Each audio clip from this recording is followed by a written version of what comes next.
చెప్పడా అందరికీ నమస్కారాలండి.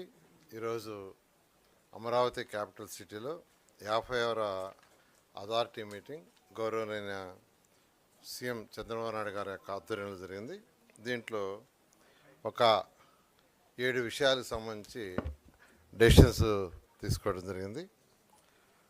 మొదటిది ఏంటంటే క్వాంటమ్ వ్యాలీకి సంబంధించి ఏదైతే ఎక్విప్మెంట్ త్వరలో రాబోతుందో దానికి సంబంధించి ఒక బిల్డింగు సుమారు 43,000 చదరపు అడుగులతో కట్టేదానికి 103.96 కోట్లతో దాన్ని టెండరు పిలిచి ఎల్వన్ చేయటం జరిగింది.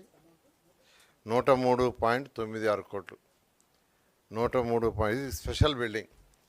అంటే ఏదైతే అక్కడ క్వాంటమ్ వ్యాలీ మిషన్స్ అవి పెడతారో దానికి కొన్ని కండిషన్స్ ఉన్నాయి. యాక్చువల్గా ఆ కండిషన్స్ ప్రకారం టెక్నికల్ వాళ్ళు ఇచ్చిన డిజైన్ ప్రకారం చేసేది ఇది. దాన్ని ఈరోజు అథారిటీ యాక్సెప్ట్ చేస్తుంది. అది 2 ఏకర్స్లో ఆ బిల్డింగ్ కడతారు. అంతేకాకుండా క్వాంటమ్ వ్యాలీలో ఏదైతే బిల్డింగ్స్ డిజైన్ చేశారో దాంట్లో 2 బిల్డింగ్స్ని ఇమీడియట్గా టేకప్ చేయమని ముఖ్యమంత్రి గారు ఆదేశించారు. ఒక 2 బిల్డింగ్స్ వెంటనే సిఆర్డీ వాళ్ళు దాన్ని టేకప్ చేస్తారు. అదేవిధంగా ఐఏఎస్ ఆఫీసర్ల యొక్క బంగళాలకు సంబంధించి కొంత ఇన్ఫ్రాస్ట్రక్చర్కి సంబంధించి, అంటే ఇంటర్నల్ ఇన్ఫ్రాస్ట్రక్చర్, దానికి సంబంధించి 115 యూనిట్లు, దానికి 105.52 crores యాక్చువల్గా ఈరోజు శాంక్షన్ చేయటం జరిగింది. 109.52 కోట్లు. తర్వాత నాబార్డ్ ఏదైతే 7,500 కోట్లు శాంక్షన్ చేసి 1,502 crores రిలీజ్ చేసింది. దాంట్లో ఒక 100 crores యాక్చువల్గా ఈ యొక్క CRD ADS administrative services and office ఎక్స్పెండిచర్స్కి ఒక 100 crores యూటిలైజ్ చేసుకునేటట్టుగా పర్మిషన్ ఇవ్వడం జరిగింది. అదేవిధంగా గ్రూప్ ఆఫ్ మినిస్టర్స్ మీట్ అయ్యి ల్యాండ్స్కి సంబంధించి ఈరోజు 3 డెసిషన్లు తీసుకున్నారు. ఒకటి, మినిస్ట్రీ ఆఫ్ ఆయుష్ వాళ్ళు ఒక ఆయుష్కి సంబంధించిన ఒక యూనివర్సిటీని యాక్చువల్గా ఎస్టాబ్లిష్ చేస్తారు. హాస్పిటల్ అది దానికి 23.127 ఎకరాలు శాఖమూరు విలేజ్లో ఇవ్వటం జరిగింది. అది 60 yearsకి 1 రూపీ లీజ్ కింద ఇవ్వటం జరిగింది. మినిస్ట్రీ ఆఫ్ ఆయుష్ వాళ్ళు దాదాపు 750 కోట్ల రూపాయలు ఖర్చు పెట్టి అక్కడ ఇండియాలో వన్ ఆఫ్ ది బెస్ట్ చేస్తామని చెప్పడం జరిగింది. దాని మీద ఈరోజు ఆ ల్యాండ్ ఇవ్వటం జరిగింది. అదేవిధంగా సదరన్ గ్లోబల్ హోటల్స్ వాళ్ళకి అంతకుముందు 2 acres ఇచ్చినాం. అదేవిధంగా ఓం సాయి భగవాన్ సాయి వాళ్ళకి హయత్ అసోసియేషన్తో ఒక 4 acres ఇచ్చినాం. అది చిన్న ల్యాండ్ ప్రాబ్లం ఉంటే ఆ ల్యాండ్ని మార్చి వేరే ల్యాండ్ ఇవ్వటం జరిగింది. వేరే ల్యాండ్. ఈ విధంగా ఈరోజు అమరావతి క్యాపిటల్ సిటీలో ఈ ల్యాండ్స్ గురించి డెసిషన్ తీసుకోవడం జరిగింది.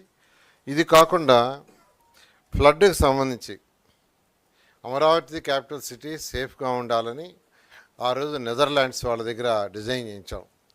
ఎందుకంటే నెదర్లాండ్స్ వాళ్ళు ఈ వాటర్ దాంట్లో దే ఆర్ ఎక్స్పర్ట్స్. అంటే సీ లెవెల్ కంటే వాళ్ళ యొక్క టౌన్ కింద అంటారు. టౌన్లో మొత్తం విత్ రివర్స్ అంటారు. అందువల్ల ఏంటంటే ఆ ఎక్స్పర్ట్స్ కాబట్టి వాళ్ళ దగ్గర డిజైన్ చేయించాం. వాళ్ళు కొండవీటి వాగు ఒకటి, పాలవాగు, గ్రావిటీ కెనాల్ 3 కెనాల్స్ని ప్రపోజ్ చేశారు. 6 రిజర్వాయర్ని ప్రపోజ్ చేశారు. ఇది కాకుండా ఇన్ అడిషన్ టు దట్, అంటే ఎంత ఫ్లడ్ వచ్చినా ఈ రిజర్వాయర్లో ఈ కెనాల్స్లో స్టాక్ అయినా ఇబ్బంది ఉండదు.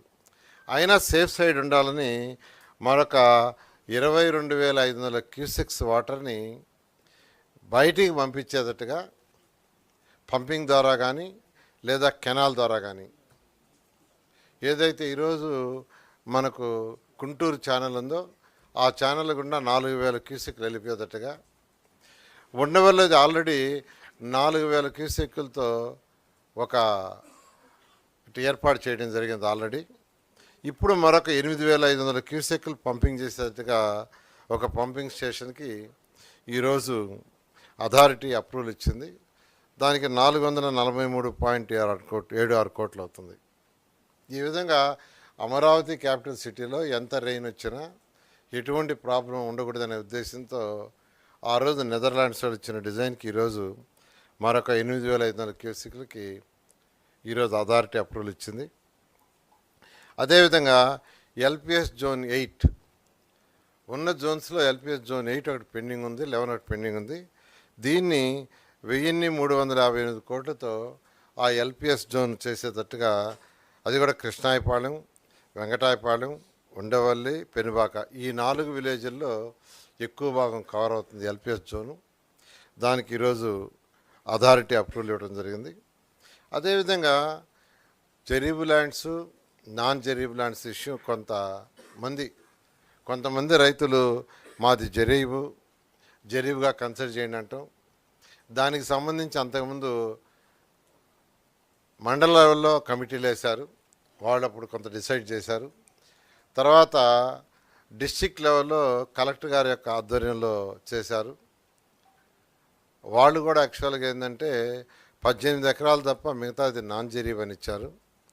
అయితే మళ్ళీ రైతు సోదరులు మళ్ళీ రిక్వెస్ట్ చేయటం వల్ల స్టేట్ లెవెల్ ఆఫీసర్తో ఒక కమిటీ వేస్తే బాగుంటుంది. ఇంతవరకు డిస్ట్రిక్ట్ లెవెల్లో వేసాం, స్టేట్ లెవెల్లో ఒక కమిటీ డిఫరెంట్ డిపార్ట్మెంట్స్తో, అంటే ఇరిగేషన్ డిపార్ట్మెంట్ కావచ్చు, జియోలాజికల్ డిపార్ట్మెంట్ కావచ్చు, అదేవిధంగా అగ్రికల్చర్ డిపార్ట్మెంటు, హార్టికల్చర్ డిపార్ట్మెంటు, ఇట్లా డిఫరెంట్ డిపార్ట్మెంట్స్తో స్టేట్ లెవెల్లో కమిటీ వేసి వారి యొక్క రిపోర్ట్ని బేస్ చేసుకొని ఫైనల్ డెసిషన్ తీయాలనే ఉద్దేశంతో, అది కూడా 2014 డిసెంబర్ 8వ తేదీ శాటిలైట్ పిక్చర్స్ తీసుకొని 2014 డిసెంబర్ 8వ తేదీ సీఎం గారు అనౌన్స్ చేసిన అసెంబ్లీలో, ఇది అమరావతి క్యాపిటల్ సిటీ ఇక్కడని.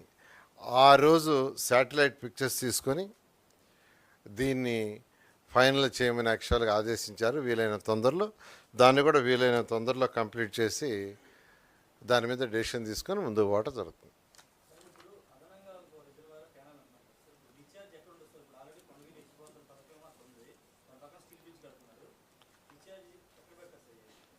కాదు, ఇప్పుడు యాక్చువల్గా ఏదైతే 8,500 క్యూసెక్లు పంపింగ్ స్టేషన్ పెట్టామో అది రివర్లోకి, కృష్ణా రివర్లోకి పంప్ చేస్తారు. ఇప్పుడు ఆల్రెడీ 4,000 క్యూసెక్లు పంప్ చేస్తుంది కదా, దాని పక్కన ఇంకోటి వస్తుంది, అక్కడే పంప్ చేస్తుంది.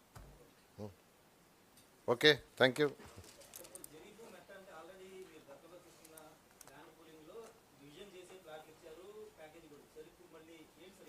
అంటే కొంతమంది రైతులు యాక్చువల్గా వాళ్ళు అప్పీల్ అడుగుతున్నారు, మాది యాక్చువల్గా జరీబు నాన్ జరీబు కాదని. దాని మీద డిస్ట్రిక్ట్ లెవెల్లో కమిటీ ఒక 18 ఎకరాలు తప్ప మిగతాదంతా, అంటే 200 చిల్లర ఎకరాలు వాళ్ళు అడుగుతున్నారు, అందులో 18 ఎకరాలు తప్ప మిగతాదంతా నాన్ జరీబ్ అని డిసైడ్ చేశారు. అయితే